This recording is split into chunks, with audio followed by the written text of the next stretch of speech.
Can't believe this. I finally sorted it.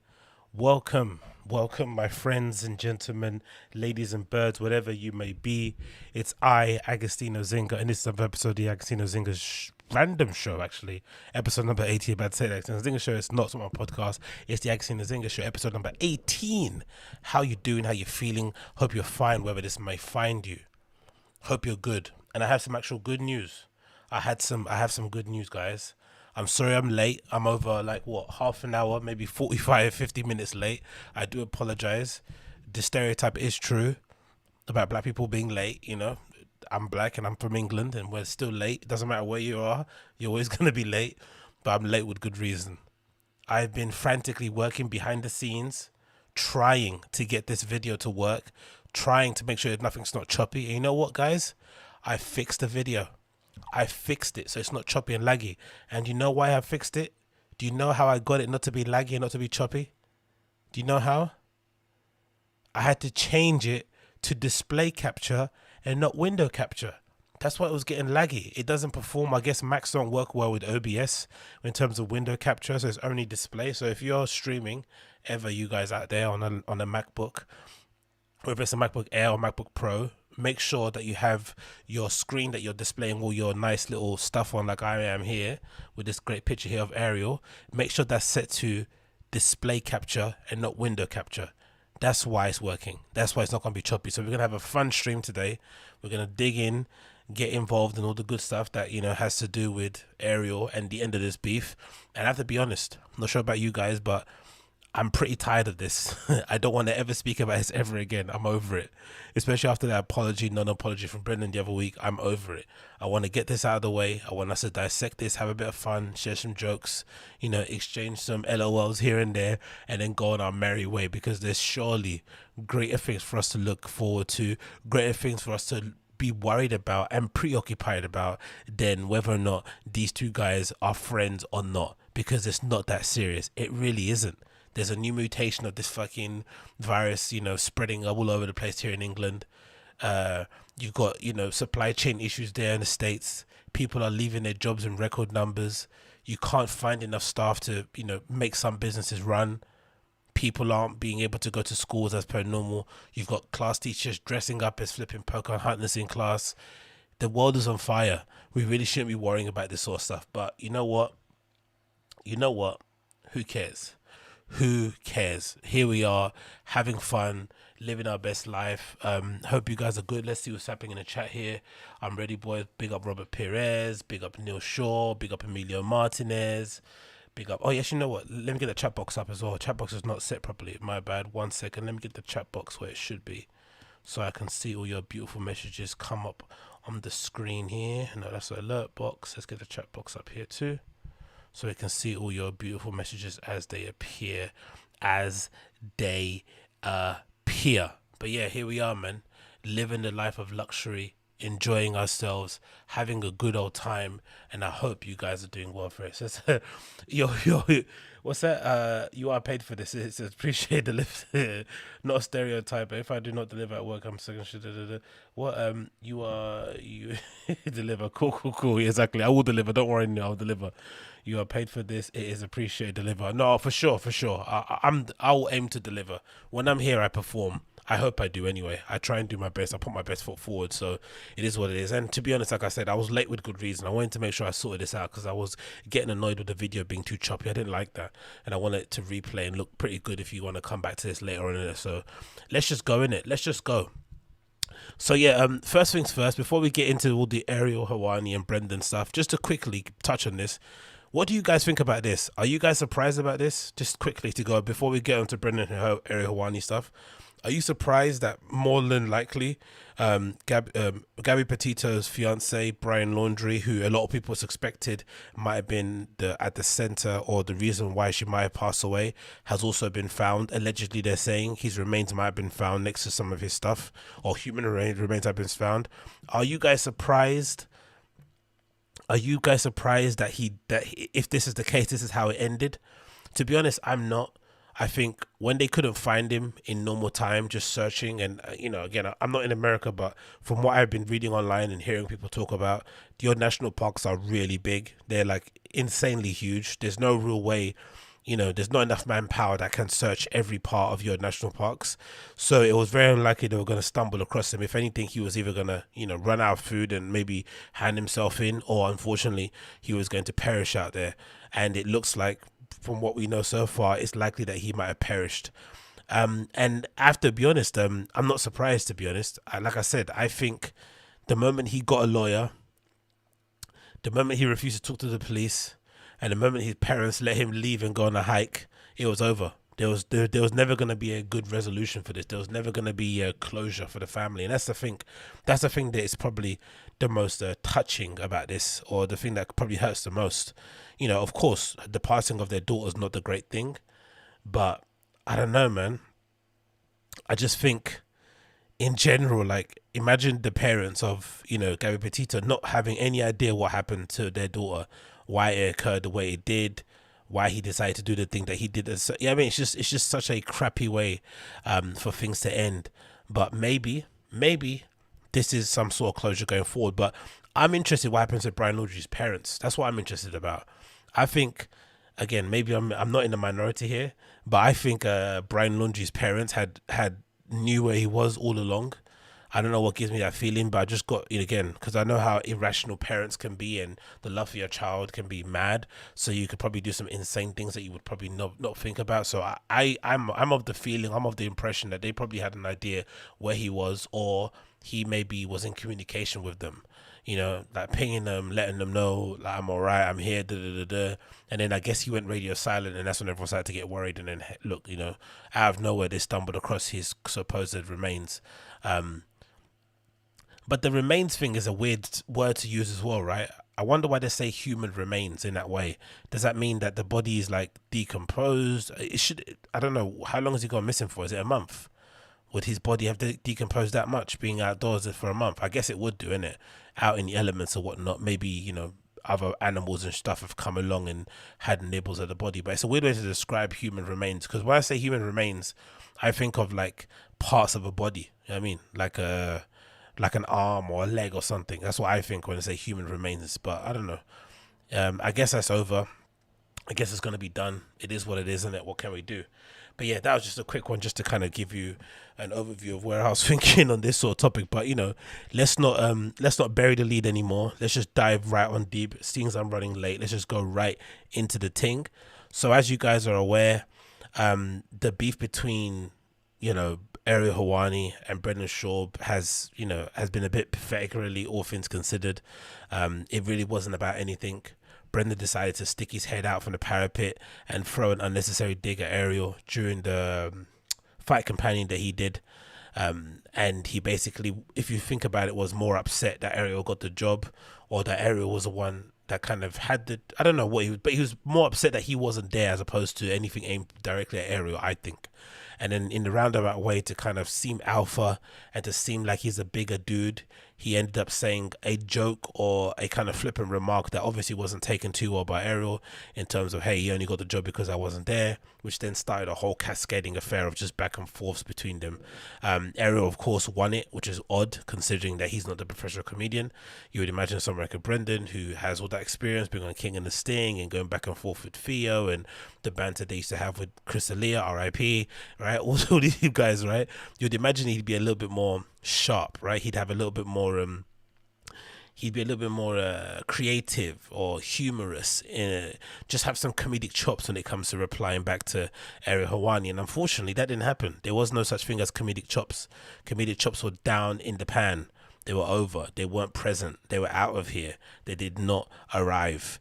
And, to be completely honest, it was a 10-7 round each and every single round. Ariel kind of, made real light work of Brendan, made real light work of the entire T-Fat-K team. So much so that in the previous stream, Brendan had to come up and apologize. Do you know what I mean? And I never believed that was going to happen. Even when Ariel said, yeah, I was on the phone with somebody and they made promises, I was still, if you remember that stream, I was still dubious. I was like, nah, I don't expect an apology. These guys are way too up their own asses. You know, they're always talking about fucking chicks and wearing snazzy trainers and, you know, taking silly pictures like Soy Boy with their mouths open, like, all that shit. People like that don't apologize, you know what I mean? Because they think they're better than anyone. But again, Brendan proved us all wrong. And although the apology wasn't the greatest, probably maybe the worst apology of all time, as I said in my video, he still apologized, which is good. Let's not be too flippant. The guy was never going to apologize the way we would have apologized, right? Us normal human beings, we would have just said, I'm sorry, Ariel, I hurt your feelings and I didn't mean to, right? It wasn't my intention. Obviously, I don't think that you were only there because I didn't get the job. That was obviously really bad of me to say. I put out some bad rumors about you that's obviously going to negatively affect your pocket, and I'm sorry. That's what a normal person would have done. And just moved on. 2 seconds. But of course, it didn't happen. And then all this collateral damage happened. I think someone mentioned Chin got the licks. Mufasa and BGL got the licks. Brian Callen got the lick. Everyone got destroyed because of his refusal to apologize properly or to apologize quickly in the beginning. And he didn't. He did in the end. Cool, no problem. Now it looks like it kind of might be over because Ariel sat down on his show, the MMA Hour, the other day and basically replied to the apology and kind of laid out what he laid out. I've only watched like 2 minutes of it beforehand, so the rest of it's going to be first time watching it with you guys along the way. As per usual, should I change the color of this text and try and make it something else? Because the red's not really popping, is it? What should I do? Should I put green?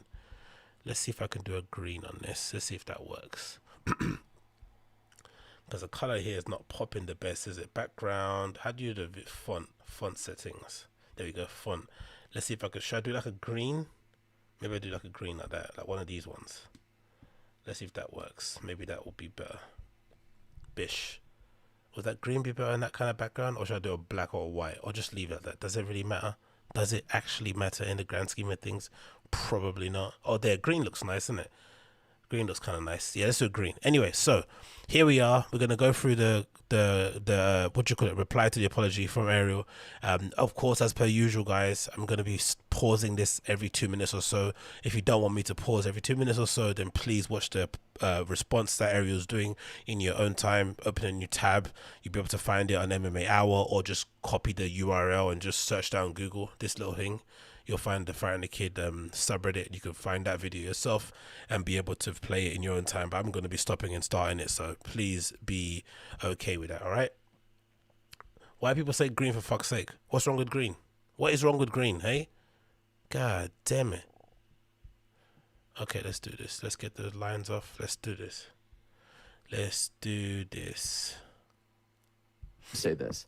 I would love to sit here once and for all and say to Brendan and the entire team over there at Thick Boy Studios, 3Cs, I would love to sit here and say, I accept your apology. I would love to sit here and say, thank you for going on the air and saying sorry for the lies about 199, for the lies about being hard to work with, for the lies about the Jake Paul fight, for the lies about ESPN. I would love to sit here and say, I accept your apology. The problem is, I didn't hear an apology. I actually did not hear an apology. I didn't hear, hey, man, I'm sorry. Neither that did was we. my bad. Neither did we, now, don't worry. Am I going to be an a-hole and sit here and demand? No. We're moving on. We are moving on. We got a 20-minute, somewhat sincere, long, at times genuine, at times nonsensical, at times confusing, at times repetitive recap of the past month or so.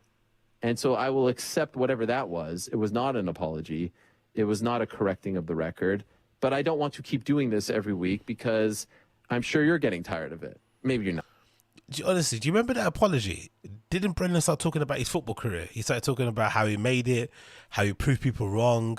He started talking about how beast of a dad he is and how he believes people, if they have kids and they treat their kids right, then he thinks they're telling the truth.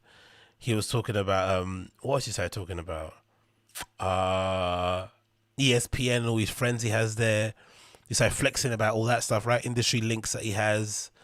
Then he started doing this weird thing where he was like, I finally see where Ariel's coming from. I finally can put myself in his shoes. It's like, what?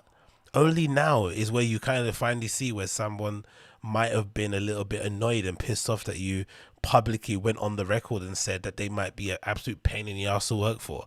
You don't know why that could have been somewhat offensive. You don't know why that could have kind of, had, you don't know why that could have, maybe not be received the best way from Ariel if he hears that, especially from a rumor that was kind of, from all intents and purposes, disregarded 3 or 4 years ago. People have kind of basically forgot about it and moved on. They've allowed him to kind of, restart his career in a different sort of lane. And you'd imagine he's trying to move on and do other things. And then here comes Brendan. Nah. I'm going to remind you of this shit. I'm going to let everyone know that you did this shit. You revealed the secret. Everyone hates you.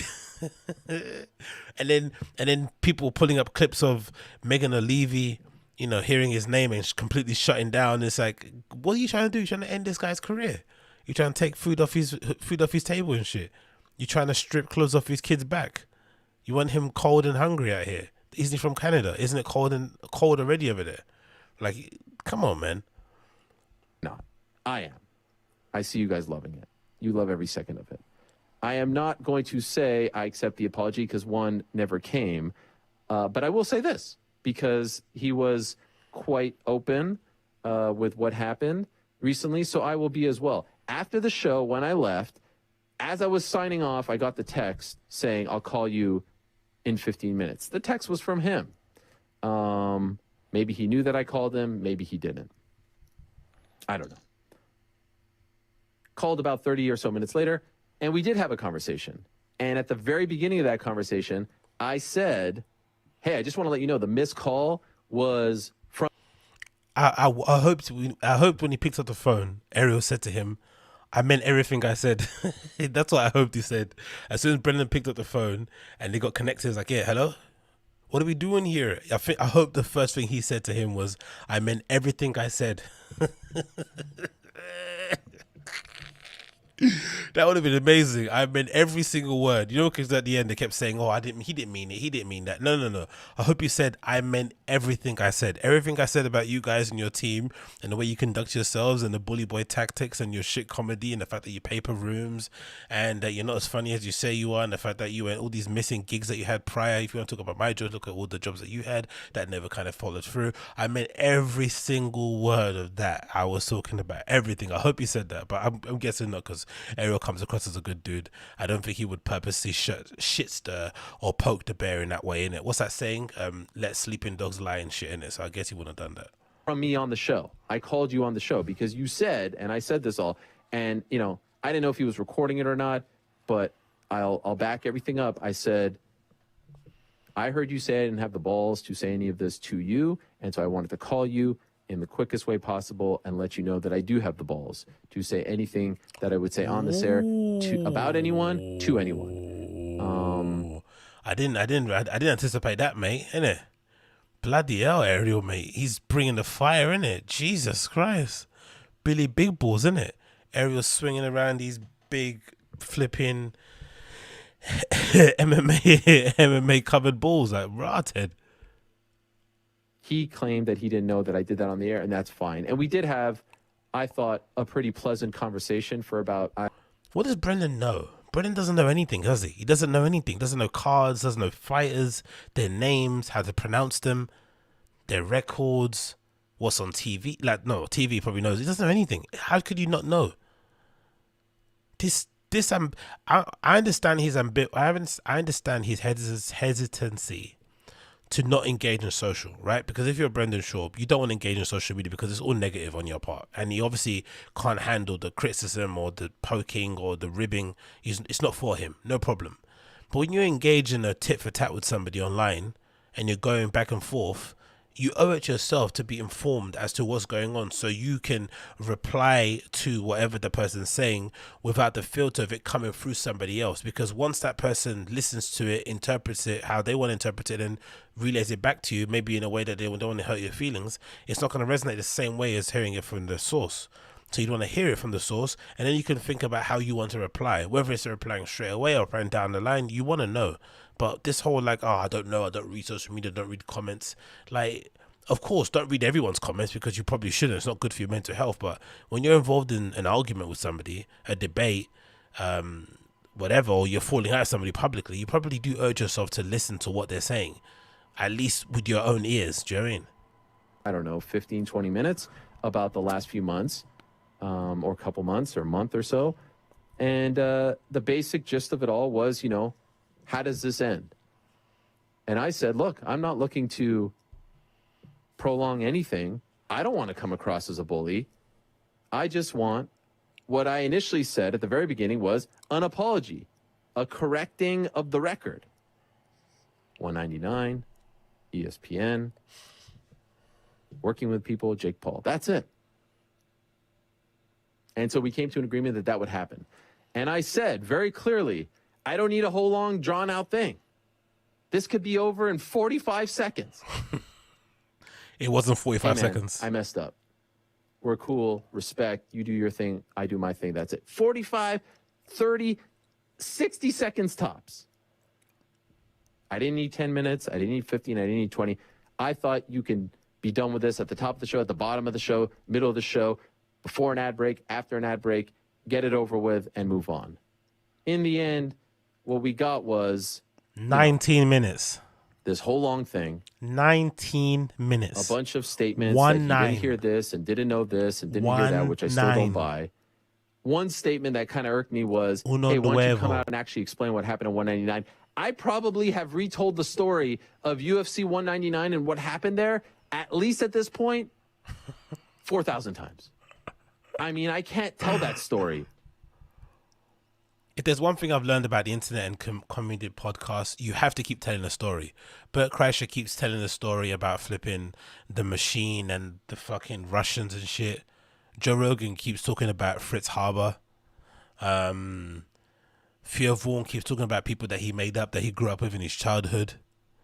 Joey Diaz talks about doing coke off of strippers' legs and shit, or amputee legs sometimes. You have to have your stories you just keep repeating again and again and again. And, every time you repeat it, you kind of change some truths, you change some half-truths, you sprinkle in some lies, just to keep it, just to keep it spicy. But it's no surprise that Brendan didn't hear about it. Do you know what I mean? If it didn't come through Joe's point of view, he wouldn't have heard about it. The only way he would have heard of this correction of this story is if somehow it reached Joe's ears, which is why I'm curious to see in the future, because I still think Joe played a pivotal part in this whole debacle. I think Joe was at the center of kind of feeding these rumors that Ariel was a pain in the ass to work with. I'd love it if Ariel had an opportunity to go on Joe Rogan. Probably not. It seems like Joe doesn't really like the guy, and maybe with his relationship with Dana, it probably isn't the right thing to do in terms of if he's more friends with Dana, maybe, keep Ariel at arm's distance. But I'd like to see them sit down together. I think that'd be good. Talk about the sport. Talk about how it's run. I think that'd be pretty good. A 4,001 times, because if you watch my stuff, listen to my stuff, you have heard it probably so many times that you are so damn bored of the story at this point. In fact, literally 2 days after what happened at 199, I told the story on this show in great detail 5 years ago. And I've said it again and again and again and again. One last time, and that's it. Nothing nefarious, nothing unethical. I have literally told this story 15 times, but if you want it one more time, there it is. And so the way it was positioned in this thing was like, hey, this is what I heard. He has no reason to lie to me. Listen, I've never lied about anything. I've always been upfront with everyone. I've addressed it 1,000 times, 4,000 times. I don't know what it is. I've addressed it. And there it is. One last time, I've addressed it. And hopefully it's the last time. I'm going to guess it's not going to be the last time, but there's the story. It was just like any other scoop that any other reporter gets. You get a little, and it's really crazy that it's turned into this thing 5 years later. But on my life, no one ever told me anything in confidence. No one ever told me anything off the record. And it's nice to see, thank you very much to Michael Bisping, to Dustin Poirier and others, people who have come out who are legends, who have great integrity. You know what's actually insane too about this, right? 5 years since this has happened, nothing's really changed in MMA media, innit? If you go against Dana or you say anything too disparaging against you, you do get banned, or if anything, you just get ignored, your questions and shit. We've seen what he has replied to when it comes to getting pushed on the whole fighters pay thing. He doesn't like those questions, and he usually spazzes out and says something stupid anyway to kind of counteract it. But if anything, just imagine working for an organization, right? An athletic sports organization, one that's trying to be legit, one that's trying to compete with getting the eyes of people who watch like the NFL and maybe NBA, and maybe turn their heads slightly so they can watch UFC. Imagine working for that professional organization, right? Professional organization, and you're a journalist and you get a scoop. Somebody feeds you some intel. You try and spec it out as much as you can, figure out if it's true or not. Do your due diligence, cross-reference, get people on record, whatever you can do just to make sure that you can print it, or they make sure you can repeat this the little tip you got. You repeat it, and then your credentials get taken away from you, and you can't report on one of the biggest the biggest organization when it comes to mixed martial arts in the world. You're not allowed to go, to the press events. You're not allowed to go to the actual arena itself when the fights are on. Nothing. You are banned from any and all of their sporting things that they put on. Everything. You're banned. You have to just watch it from afar like you and I. Imagine. And you love the sport too. Just imagine. Like, that should be the news story, really, isn't it? That should be how one man in an organization could just ban a journalist for life. That should be what the news story is. But instead, it's not. Instead, it's, you shouldn't have leaked the information because it was Brock Lesnar. Like, who gives a fuck? Who gives a fuck, really? Who gives a fuck? What's Brock Lesnar doing now? Like, come on. Have come out and backed my own assessment of myself, that I'm good to work with, that I'm a good team and all this stuff, and that I don't stab you in the back. You tell me something off the record, I don't stab you in the back. And so that's it. I mean, for the record, Michelle Obama said the line, "When you go low, I go high," not Hillary Clinton. He didn't say that. No, he didn't. He didn't say Hillary Clinton said you go low. Come on, he didn't say that, did he? Oh, I completely missed that when I was recording. I thought he said Michelle Obama. That's a famous Michelle Obama line. I thought he meant, because, oh no, the Hillary Clinton line, maybe he mixed up, was that hot sauce in my bag, innit? Remember when she went on fucking Breakfast Club and she was trying to get the black vote and she pretended like, oh, look at my bag, I've got some hot sauce in it, right? Just as she bloody finished off going to the fucking pizza cafe and, burying some kids under the table. She decided to bring some flipping hot sauce in her bag and try and get the black vote that way. Honestly, politics in America, I know we have our issues here in the UK, but the nonsense things they do in politics in America in order to kind of get the vote from a certain minority group is just disgusting. Like going on certain shows, dancing a certain way, using certain language. You know what I mean? Like, just horrendous. Like they think that's gonna get you their vote. Whether it's the Obamas hanging around with Jay-Z and Beyonce and shit, it's like, ugh, so disgusting. Why should that matter to the flipping average American trying to pay their taxes, look after their children, or look after their family? You know what I mean? And have some sort of an enjoyable life. And they have to see these guys parading around. You go high, I go low. You go low, I go high. Get out of here. There was this whole thing about, hey, his people coming after. No one's coming after me. There's just a couple of jabrones coming after me. And I told them, as long as those people are going to come after me, they are associated with you. No one associated with this show. No one associated with me, a colleague, a friend, a brother, a teammate, a family. No one has come after him. He says that he doesn't check social media. I don't believe that. But no one has come after me. His squad has come after me. Mufasa, who is probably now over the moon that I've just mentioned him. This guy loves trying to break down from a intellectual standpoint Helwani. I mean, this guy. Yo, BGL must be one of the most cringe new associates of Brendan's little circle, innit? Big Gay Lion, or aka Mufasa. He must be one of the most cringe associates. He kind of reminds me of that guy in school that you grew up with who was always a dork.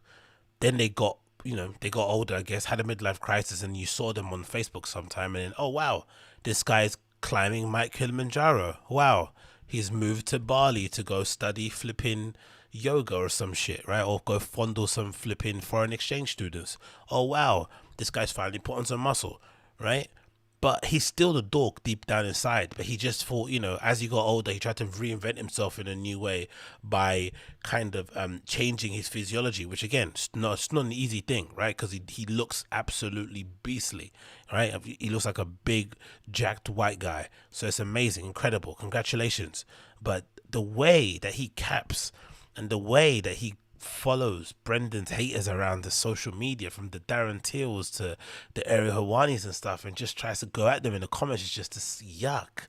Darren Till lost a fight and he was posting, was it him posting screenshots of Darren Till losing or getting KO'd, or was it Shrimp? One of them two anyway. Those two together anyway are 1 and 2 in terms of the most cringeworthy new associates of all of them. Cringeworthy. Cringe. Chappelle, people take the piss out of Chappelle because he doesn't know much. He's like, oh, I didn't know that. Everything he doesn't know, but he's just a lovable oaf in that way. Do you know what I mean? That's just that kind of, he's legitimately like a pure soul in that way, which is odd too. He hasn't been corrupted by LA. He kind of got corrupted slightly when he sort of, didn't really back up Malik when it came to the whole getting kicked off of T5K. But again, we're not there. Probably other things happen behind the scenes that we're not aware of. So I'm sure he probably thought Brendan had his reasons. But those two, BGL and Shrimp, oh, God almighty, man. So much cringe. So much cringe. Grown man, I can understand, obviously, again, Brendan has given this guy another shot at entertainment in some way, shape or form, because judging by the clips I've seen on the Fire and a Kid of him, he's had some stints doing acting, doing some extra work, filming commercials, so he's tried his hand to get into Hollywood and the entertainment world in general, and, he probably hasn't been as successful as he had hoped. So maybe Brendan's new introduction, putting him in the limelight, giving him his own podcast and stuff, is something that he's so grateful for, that he just wants to do whatever he can to make sure Brendan knows how grateful he is. And whether that's kind of writing, passages or flipping text to Ariel and breaking down the etymology of his fucking, silly internet name, or it's him just, generally following people around and replying to everyone like, but he's the original reply guy. Like, you say anything about this guy on social, he's just there atting you, man, writing, flipping, what he probably deems to be like super hilarious commentary or kickbacks or replies to kind of get back at you. It's just, I don't know, man. And then you look at him and you look at the reply, like, shouldn't you be like the opposite of what you kind of are criticizing on the internet? Like, someone that looks like you shouldn't be in comments. You know what I mean? Like, getting at people and stuff. Like, what is this? And it's not even good getting at people. It's just lame. But, we move. Trying to actually, he thinks he got me by explaining that Helwani is actually a misnomer because I'm a baby face. You dolt. What are you talking about? It's just, it's a name that rhymes with my name. That's kind of funny because now I'm unfiltered, unshackled. And so it's my bad boy persona. It's sort of like when Stone Cold was a bad guy, but also a good guy. Come on, stick with me here. Do I have to break it down for all of you? I'm a good guy heel. A little bit of gray. Come on, man. Listen, I'll never look like you. I'll never have flowing gray locks like you. I'll never have perfectly manicured facial hair like you. I'll never have abs like you. But please, stick with me here, all right? Stick with me, Bubba. But I don't mind it.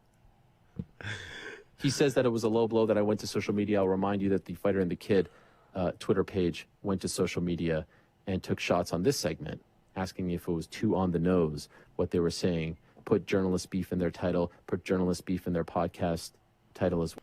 And also, isn't everything that we're doing on social media? If you're streaming online, isn't this technically social media anyway? And if I want to reply to somebody that says something disparaging about me, where else am I going to do it? I don't know you. I can't call you. Do you know what I mean? Like, so I'm going to just reply on social media where the actual first instance took place. I'd never understood that kind of kickback. Took it to social media. I guess in Brendan's defense, to be fair to Brendan, I think what he basically means more so was the kind of cajoling or the sort of kind of embrace that Ariel did of the homeless cats, right? I mean, because that took it to social media, because these guys were making memes, they were clipping videos together, like they went all out to make sure that Brendan got buried, right? Because if anything, they had a common enemy, right? When Ariel kind of started his beat, they're like, all right, cool, we might not like Ariel too, but we know we hate Brendan more, so they all gathered around. So maybe that's what he means. He means more so that in that sort of sense, but it doesn't really make any sense. You on live stream said something bad about him or something that he didn't like, so he then replied on his show, which also streams or is uploaded on the same platform that you stream your show, so it's not really any different, really, isn't it? You'd imagine so, but hey, maybe I'm wrong. Well, YouTube title called me the unnamed journalist. I mean, let's not pretend like you guys were taking the high road in all of this, and also let's not pretend that what I did was too much. Let's not pretend that this was a buildup of 5 years. Exactly. 5 years I had to listen to lies, dating back to 199. There are clips to back this up where I never responded. 5 years. Couple shows here, 2 months is too much? No, not too much. We're talking 5 years to like a month and a half. Couple of digs here and there. I see the pot shots. I see the digs. I think this could have been easily rectified in 45 seconds, but I'm moving on. That's it. I'm moving on until another one of them wants to come after me. And I hope this is a lesson to everyone out there. I've never heard from Brian. I thought it was interesting that they did this on the other show. I don't know how they decide what show they're talking about what. It's all very confusing. There's 1,000 different podcasts out there. Too many, if you ask me. I agree with that one. Someone needs to, well, someone doesn't need to tell anyone anything, because, you know, everyone's got their bills to pay. I'm not one to tell another man how to flip and make his own money, but surely in terms of quality control, and in terms of being able to produce the best possible content that you can, it could be argued, right, as DSP would say, that maybe it's a good idea for those guys to somehow figure out a way to merge the Fighter and the Kid and King and Sting in terms of the show and how it works. Because let's be honest, even though Brendan was like, oh, the Fighter and the Kid's a comedy podcast, I can't apologize. And it's not a comedy podcast. There's nothing funny about it. You talk about COVID and, you know, stuff that you see on social media and stuff, news. That's not comedy. There's nothing, they don't even try to be funny, right? They're just, you know, it's not really that funny. Whereas at least with King and the Sting, it is quite funny. Even if you don't find it funny, they do try and be funny, right? They come up with bits. It's obviously scripted.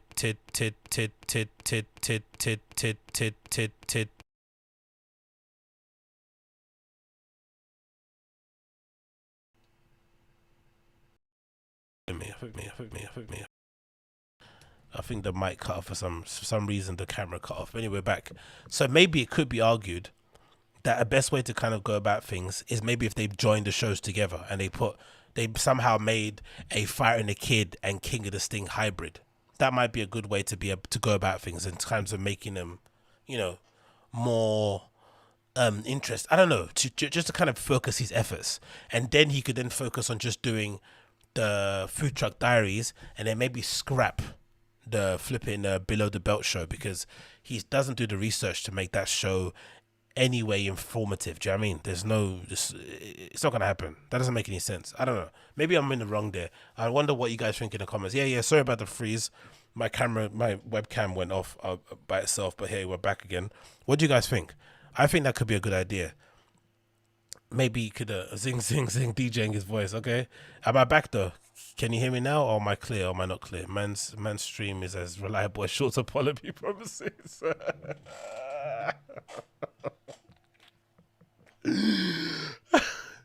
Just when I think I sorted it, it hits me back in the head again. Nope. Oh, that's hilarious. Man's streams are just as reliable as shows. Well, I'm here though. I'm still here. I'm still standing. Okay, don't be too mean. I'm still standing.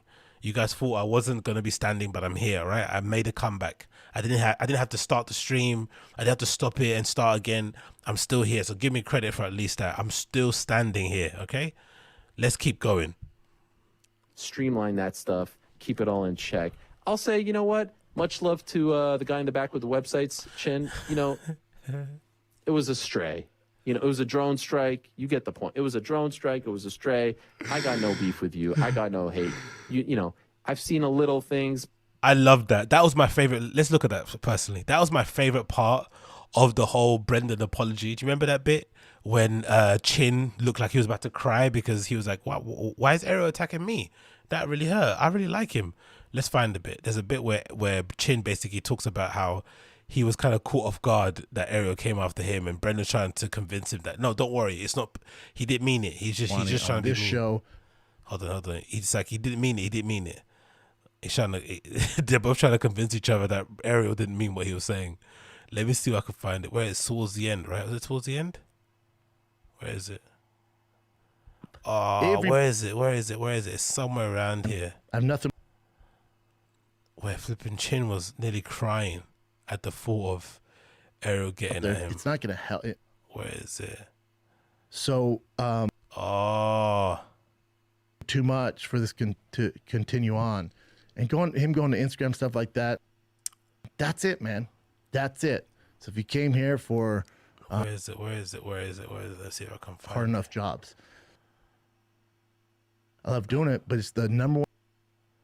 Come on, where is it? It's somewhere around here. How the sausage is made. I know how much. Where is it? It was somewhere. Chin was nearly crying. Yeah, there we go. There we go. You know, I've been in the public eye. This legitimately was my funniest. This is the one I laughed the most at when I saw this, because Chin's face was literally distraught. Because obviously he doesn't get involved in any of the beefs, and for the most part, the homeless cats leave Chin alone, innit? Even though some of them think he's, you know, whatever, they mostly leave him alone because they know he's working a job, and I think it's true too. He's a producer. He's working a job. You know, he's employed to make sure the show gets uploaded and streamed correctly, way more correctly than my show at the moment. The mics are leveled and whatnot, and everything's titled well. I don't know. Yeah, I mean, he does his job well. Let's not be disparaging about that.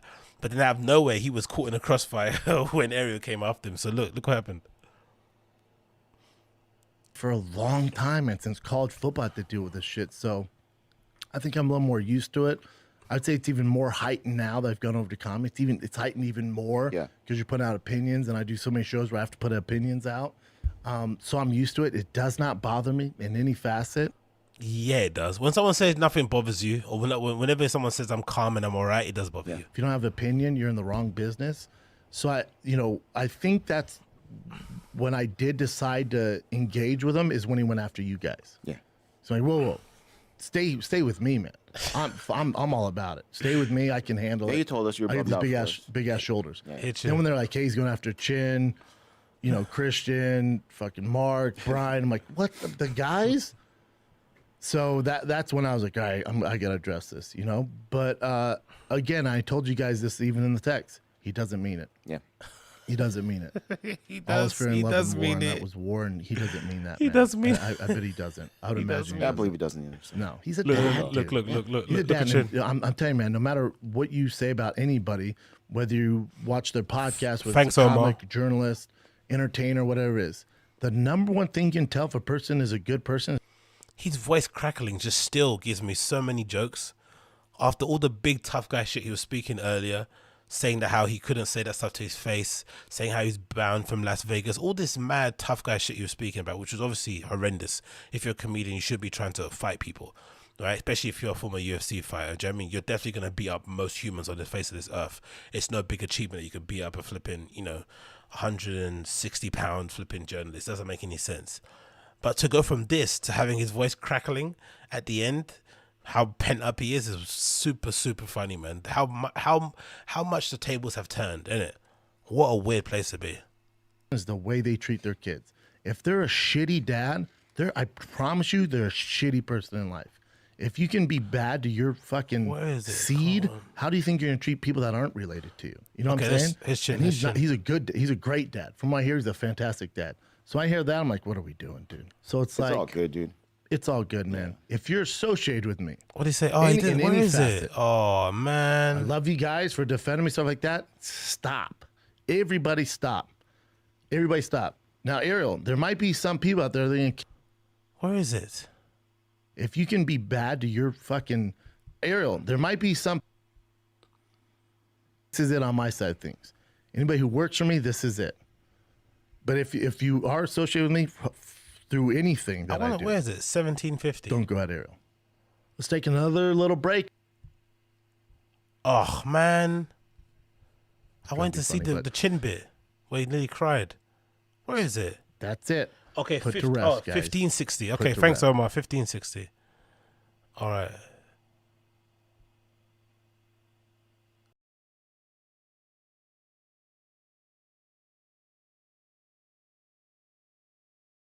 Oh, So when I think about that, I'm like, God, this actually hurt Ariel. I respect him too much for this to continue on, and him going to Instagram stuff like that. That's what you want to do it, dude. But okay, let's see this. stand up takes all my time, and this stuff I do during the week. But my focus is on that. So when I have to sidetrack and book guests and their flights, and it's a beast, man. Thank God I have Casey's helping out, but it's a beast. Okay, there we go. Here we go. Here's Chin. Okay, we got it. Finally When got I it. graduated audio engineering school and interned at a studio. You interned at a studio? Yeah, not his. You're the mole? Recording studio. A recording studio. Oh, okay. Music studio. So during the breaks, I watched this MAR podcast when it first came out, like when it was in a tiny room. Mm-hmm. So I've been a fan forever. And then, I don't have time to watch the show anymore, really, right? Yeah. So I'll listen to the show. Okay. But we also pull up a lot of articles from Ariel. We got From MA Fighting, a lot of good stuff from 100%. yeah. So, yeah, there's the show. People would tag me in the Instagram thing, and he said like "F the guy with the websites in the back," whatever, which is kind of a bummer. But always been a fan. But you know he doesn't. He does.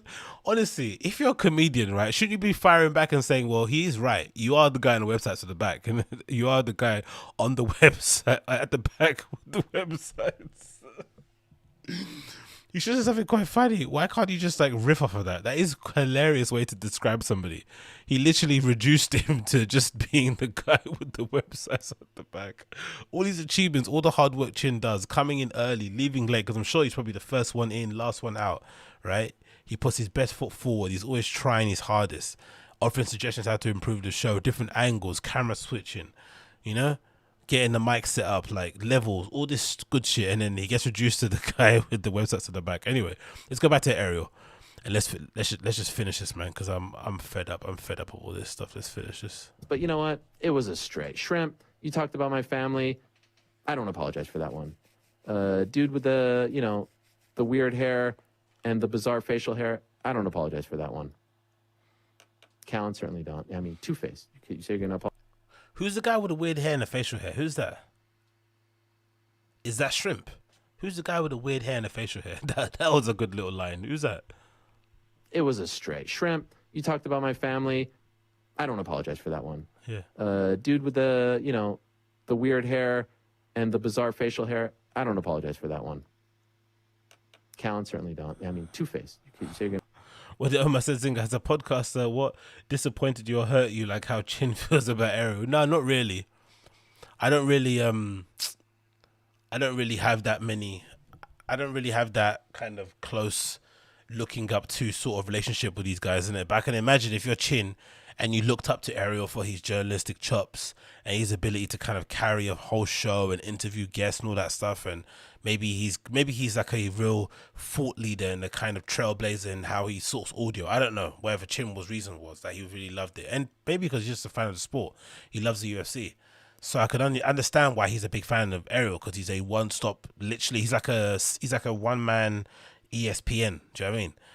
So I can understand why he would feel that way. I don't really have anyone like that. I think maybe the most equivalent would be, oddly enough, maybe like someone like David Beckham or something. He's not a podcaster, but if someone like a David Beckham said something disparaging about me, I'd probably cry. I'd probably be crying like Chin. I would be really emotional. I'd be like, but David, I was there when you scored that goal at the halfway. Like my first football boots were the Predators that you wore, and I just wanted to be everything that you were. I obviously couldn't look exactly like you, but I looked up to your professionalism and the way that you bent the ball around the wall, and then you were able to bag a spice girl, and I just thought I could be you too. You know what I mean? For sure, I'd be emotional. For sure, I would. And I apologize, But Brendan and I'm moving on. That's it. I'm moving on. I wish I could sit here and say apology accepted, but there was no apology. There wasn't an actual apology. I never heard, I'm sorry, but it did at times seem sincere. It did at times seem genuine. And I just can't keep doing this each and every week. And then, of course, there are other people out there who are seeing this and want to be made famous. We've got, Josh Thompson with his 1997 Sum 41 haircut, trying to get the rub, going on and on, taking pictures and videos of himself at the beach, and that's some sort of indication that his life is better than ours, that all is good, that he's not bothered by any of this. Meanwhile, he's tweeting about me all day and night. I had to mute him. Focus on your job, focus on your life. They're probably going to do a segment on me on their next podcast, break it out, put my picture up there, put me in the title, try to get the views, try to get the rub. Again, as Brendan actually accurately pointed out, there were a few accurate things in that soliloquy. There's a video, I'm not going to play it. There's a video on Josh Thompson, whoever that guy's name is, on the Frying Kids subreddit, where it looks like he might have taken too much Adderall when he was doing a broadcasting for Bellator or something recently. He looks a little bit high out of his mind. But, I can understand it. When you're doing million media shows a day, I've never taken Adderall, but I can imagine it's probably a good little thing to take if you want to make sure that you keep talking and talking and talking and talking and talking. But he didn't look like he was in control of his mouth. It looked like his mouth was on other duties, his tongue was on other duties, and his eyes were on other duties. But hey, what can we do?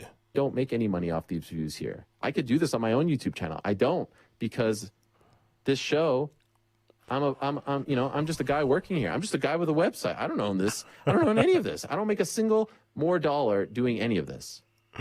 So I'm just sitting here doing my thing, answering questions, trying not to bother anyone. But I hope the lesson now is that if you are going to come after me, and I don't care if it's a current UFC fighter spreading lies about me, like a Gilbert Burns. I don't care if it's a current UFC fighter spreading lies or misrepresenting or pretending to be innocent about a situation that you know very well the truth, like Bilal Muhammad, or if it's a manager spreading lies, spreading misinformation like Ali Abdelaziz, or if it's a retired fighter like Brendan Schaub spreading lies, spreading misinformation, if it's a cover boy of an erotic novel in the back of the bodega, 99 cents, spreading lies, spreading information, let the record show. What's funny as well, because we've all seen those books in libraries, right? In the kind of adult section. That's where you first see those books. You're like, what the fuck is this book? You see this book with this woman, gorgeous lady being embraced by a guy with like an amazing mane. That's what he's got. It's not even hair, it's a mane, right? I mean, as it trails off and he's like holding her, she's about to fall off a cliff, but he happens to have his arm just underneath, just above her buttocks, and his other arm, slightly placed underneath one breast as he kind of embraces her, like, it's gonna be okay. You're looking at the cover, you're thinking, what the kind of book is this? Who puts this kind of book in a library? And then you realize, oh, this is the book that you saw on your mum's coffee table in the morning. Do you know what I mean? The book that your mum reads and runs away in the bedroom to read because your dad ain't showing her any attention. That's the kind of book. Those novels are interesting. And you know that the TV depiction of those novels are usually stuff like, shows like Sunset Beach. I remember that being one of those kind of shows, right, where everyone kind of hooks up with everybody. People are always divorcing, people are dying, embezzlement, all these kind of really corny, tacky sort of people's lives. And usually the actors are like former like, I don't know, Insanity, P90X sort of like, people, beach body people, Baywatch people, just people that can't act but look absolutely amazing, super photogenic, right? Ripped to shit, tanned, chiseled, well manicured, everything. And that's where probably BGL Mufasa should be. Do you know what I mean? He should be on one of those shows. Do you know what I mean? Running down the street somewhere after his bride, right? That kind of vibe. That's where it should be. So that kind of depiction, analogy that he made of the erotic novels was so on point. It's just not even funny. That I will respond now. And that's it. And again, he's not a professional comedian, remember? We've got more jokes out of this 11-minute clip than we did in the entirety of that 11-minute or 19-minute apology from Brendan. I will never respond first. I will never come out first and start a war, start a fight. I think there are a lot of people who like and respect me, and I think a lot of people would back that up, and I think the people that come on the show would back that up. But I hope it is now very clear that if anyone is going to try to get over on me, once and for all, those days are done. Helwani here to stay. I got the endorsement of the champ, Thug Nose, here to stay, and that's that. And so I am officially moving on. I appreciate the support. I appreciate everyone at PF Chang's who has had my back. This is not me trying to separate myself from you guys. I never even knew about the Reddit page before all of this, the subreddit. People told me afterwards. I was not aware. I'm not that guy. I don't really go on Reddit and stuff like that. Not because I don't like it. I'm not good with that stuff. I have some friends who show me things here or there, and I'm not doing the whole bit that I don't go on social. Trust me, I'm on social media way too much. I'm on YouTube way too much. I just didn't know about it. I'm sorry. I didn't know. It's an incredible thing. I just didn't know about it. This is not me separating. You guys are prolific. Much love. I never want to get on your bad side. I appreciate the support and the love. If you want to take off the CEO cap, that's great. My point is, I can't keep doing this because I'm never going to truly get that apology. I'll never get the mea culpa. I'll never get the I'm sorry.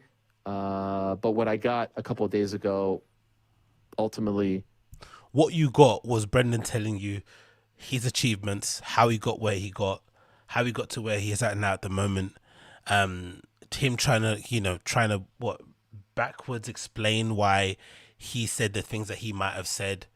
He didn't really explain anything either, to be honest, because that would have been a far better apology if he just would have apologized and then maybe at the end of it just said why he even made that first comment during the flipping fight companion, because I'm still curious. Just Thomas, whatever his fucking name is, he turns around and says, oh, Ariel's at this thing. How's that going down? And I interpreted it more as like just being like, being petty and trying to start drama by insinuating or basically saying without saying, wasn't Ariel on ESPN and now suddenly he's on Showtime? How's that gonna, how do you think that's gonna go, whatever, with people in the industry? But then Brendan took that as just telling him, just kind of asking him, I thought you were meant to be doing that. How come he's there? And then obviously he went into saying what he's wanting to say. But I really want to know why Brendan, again, if Brendan wants Ariel to retell the fucking story about Brock Lesnar and that fucking stupid fight, then I also want him to come out and say, why did you immediately go for that line and say, oh, he's only there because I didn't want the job? Like, why were you immediately defensive, immediately combative when it came to Ariel and his name being mentioned? Why? Was it to do with him? Was it to do with somebody else? Because he kept mentioning that whole drone strike and all that shit, which is a weird analogy because if it's a drone strike, you aim for your target. You might miss your target and hit somebody that you might hit the incorrect target, but it's very rare you hear stories of somebody missing a target and hitting a family. It's usually they thought this what the terrorist was, they hit it with a drone strike, it wasn't a terrorist family, it was just a normal family hanging out having fun. But it's rarely, a drone strike isn't collateral damage. If anything, a collateral damage is a bomb. Do you know what I mean? Just going off in a general area. Usually drone strikes are like precise. Well, they're meant to be precise anyway. Trust me, my dad isn't an arms dealer. I'm not trying to, paint myself out to be some sort of expert in weaponry, but I thought it was a word analogy. But I'd like him to explain that because that really didn't make no sense to me. Is I think the best that I'm going to get, and I don't want to make a grown man cry. I don't want to make a grown man sad. I don't want to make him upset. And let's just move on. Good boy. And so thank you all for that.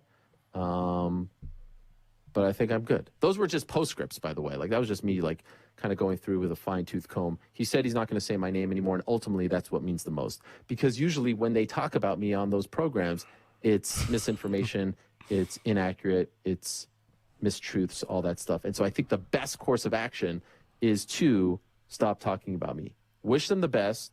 Don't wish any harm, ill will, failures, misfortune, any of that on them or anyone, even the guys I responded to earlier. Don't wish any of that on any of them. That's not a way to live. But we're moving. Finally, we're done. Finally, there's an adult in a room. Finally, we can all breathe a sigh of relief. It is over. It is over. This back and forth beef, which has been pretty, I think, pathetic, in my opinion. Maybe you guys disagree, but I do think it's a little bit pathetic. But I do understand Ariel's need to kind of rewrite the narrative. Again, I'm using that word. But in order for people not to think that he's a walkover, not to think that they can say what they want about me, he's not going to reply, there has to come a point in every man's life where you stand up for yourself. And again, standing up for yourself doesn't mean you win. Sometimes you still get your ass kicked. Sometimes you still get flamed. Like I said, he was just lucky that he happened to cross paths with Brendan, who happens to be, violently unfunny, right? But if he was to cross paths with somebody who actually had a bit more comedic chops and was able to kind of roast and go back and forth and get petty and maybe cross the line, this might have been really bad for Ariel. But the fact that he crossed paths with Brendan was obviously advantageous. He took, maximum advantage of it, and essentially dunked on him, essentially had the whole studio on fire. The only person that got let off was Chappelle, really, for the most part. That's because he probably didn't even know where he was when that whole thing was going down. He was still kind of figuring out, oh, it's a studio, is it? Right? He didn't know nothing. But apart from that, he lit everybody up. Everyone got lit up. Everyone got dusted. And to the point where the big daddy, the one signing the checks, Brendan, had to come through and say, you know what, enough's enough. Let's just end this before we all get hurt, before all our pockets are stingy, before these Airbnbs have to start getting smaller and smaller. Do you know what I mean? That's where it happens. So again, one-sided beef. Again, it's really disappointing, to be honest. I think as a spectator, I would have wanted to see a lot more fair, a lot more back and forth, right? That would have made more sense because they're both going at it and, you know, they're evenly matched. But instead it wasn't. It's sort of like seeing somebody get beaten up by some. It's like sort of seeing somebody that can fight be somebody that can't fight.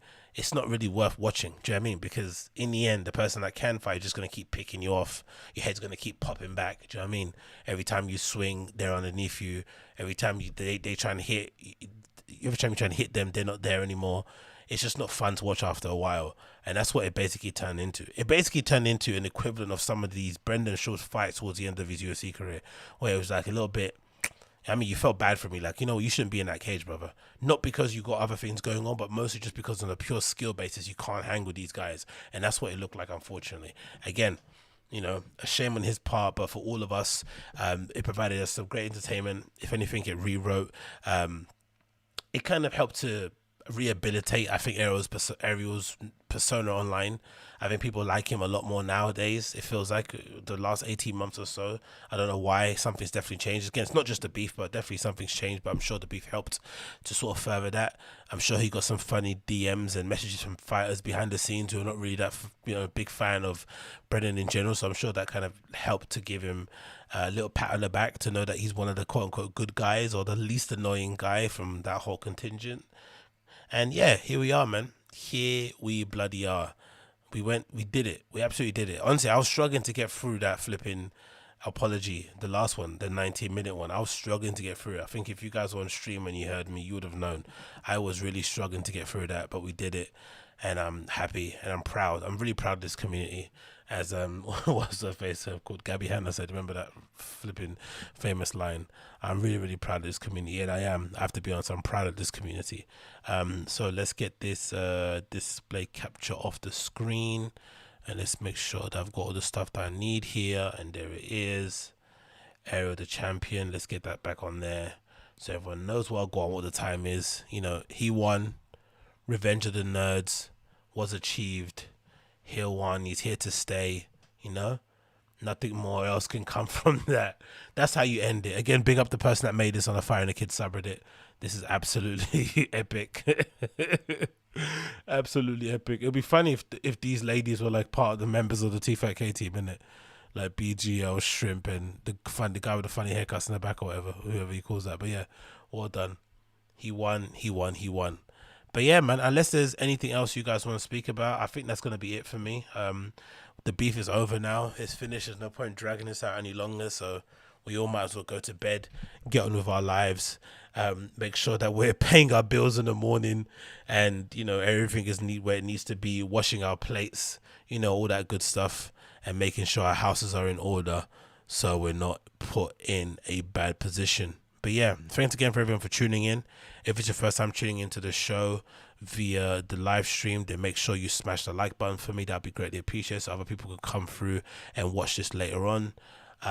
Of course, if you liked what I do on my channel in general and you want to see more of me, then make sure you subscribe. That'll be awesome too.